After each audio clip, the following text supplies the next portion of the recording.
Some people grows with tragedies and rewrite their destiny.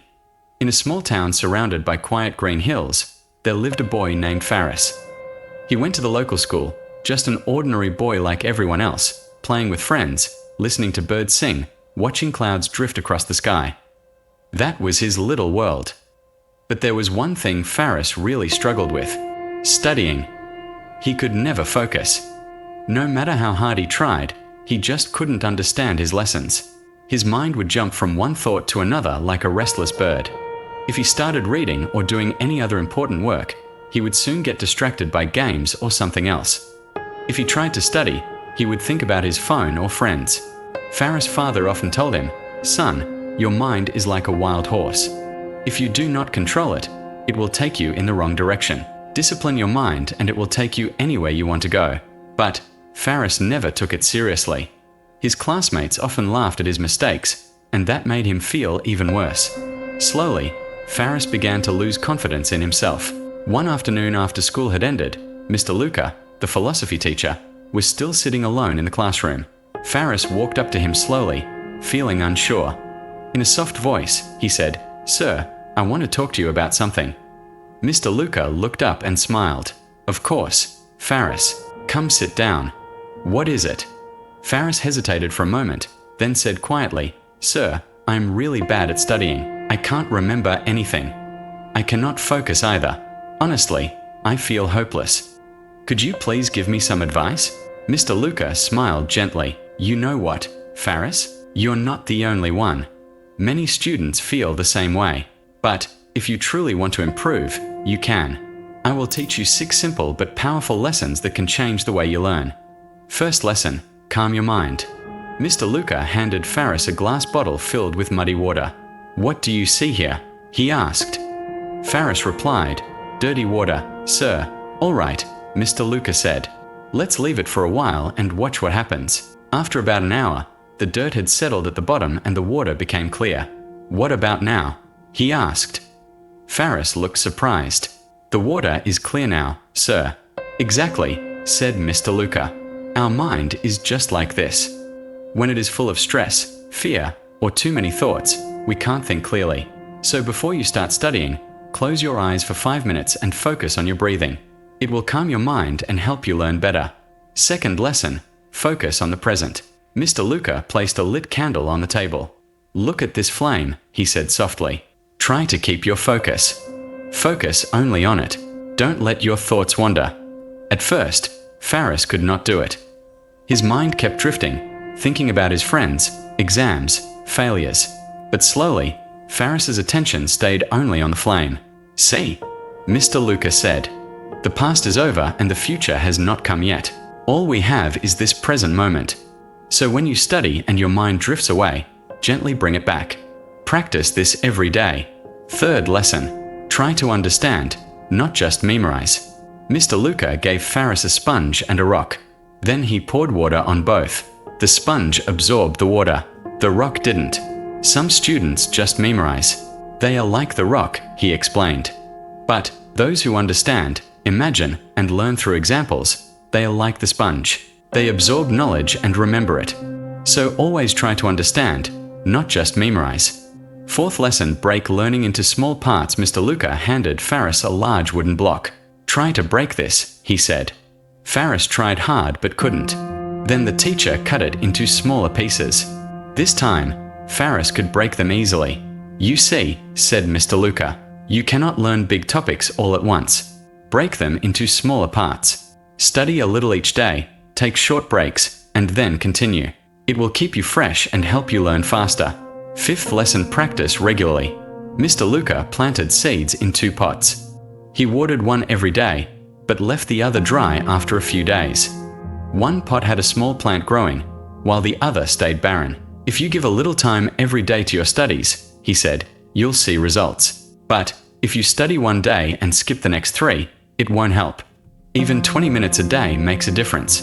Just be consistent." Lesson 6, the practical lesson.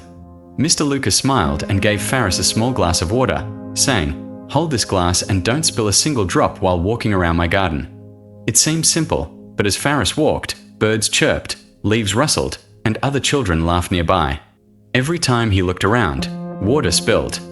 When he returned, half the glass was empty. Mr. Luca asked, "Why did you spill so much?" Faris replied, "I got distracted."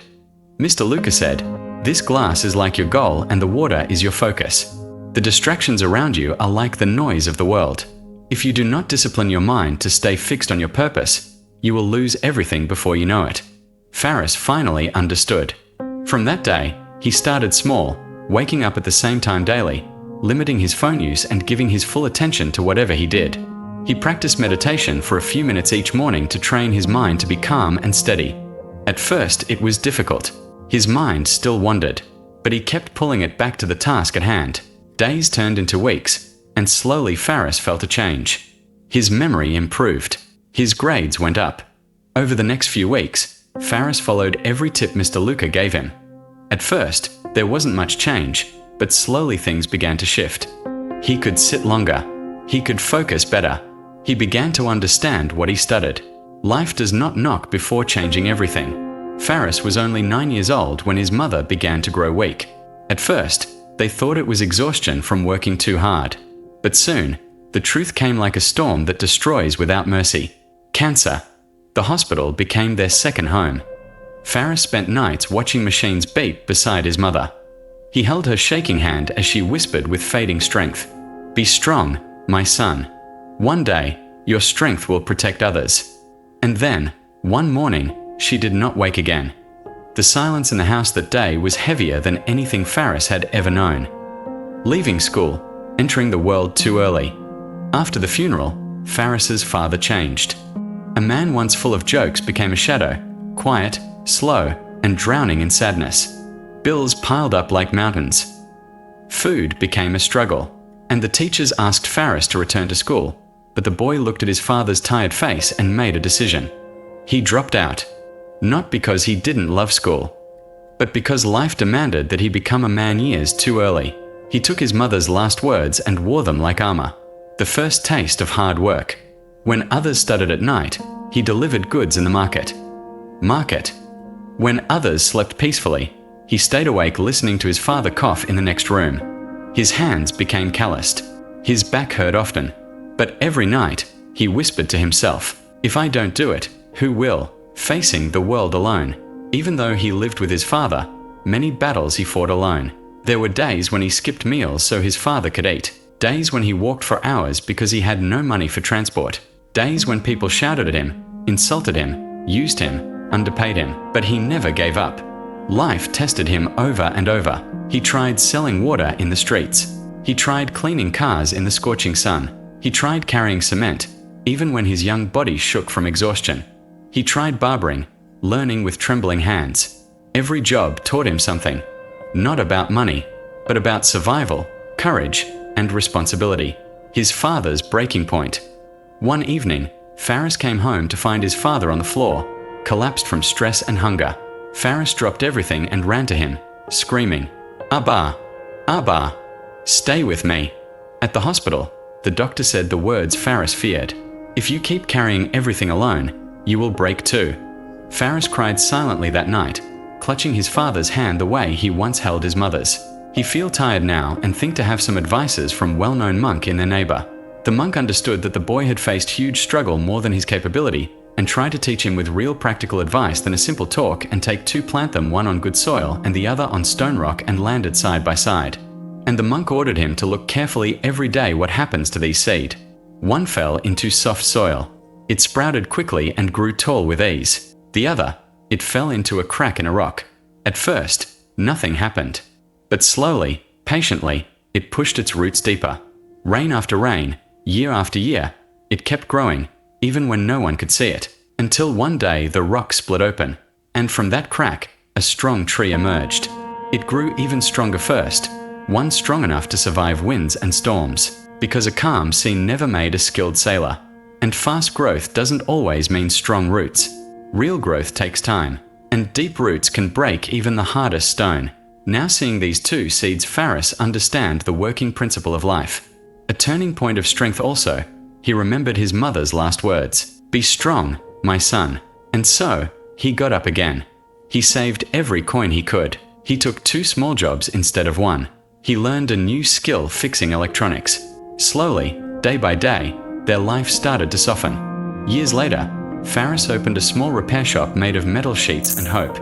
His father, now healthier, sat proudly at the entrance, greeting customers. People often looked at the young man and said, "You have grown so strong." But Faris always looked at the sky and whispered, "The strength was given to me by the people I lost and the love of the one I refused to lose." Life broke him early. Responsibility arrived before adulthood. He walked a road too heavy for his age. But he became a man built from love, pain, and courage. He never returned to school, but he learned more from life than any classroom could teach. And he often remembered that day when his teacher shared 6 simple lessons and the monk's advice that changed his life forever. And you, too. If you are struggling with studying or anything in life, take a small step forward, just as if Faris did. Calm your mind, focus on the present, try to understand, break things into small steps, and practice regularly. Your small efforts will one day grow into great success. Your belief and your hard work will become your greatest tools for achievement. Just focus on one thing and do your best. If you believe this story should reach more people, please subscribe, like and share this video.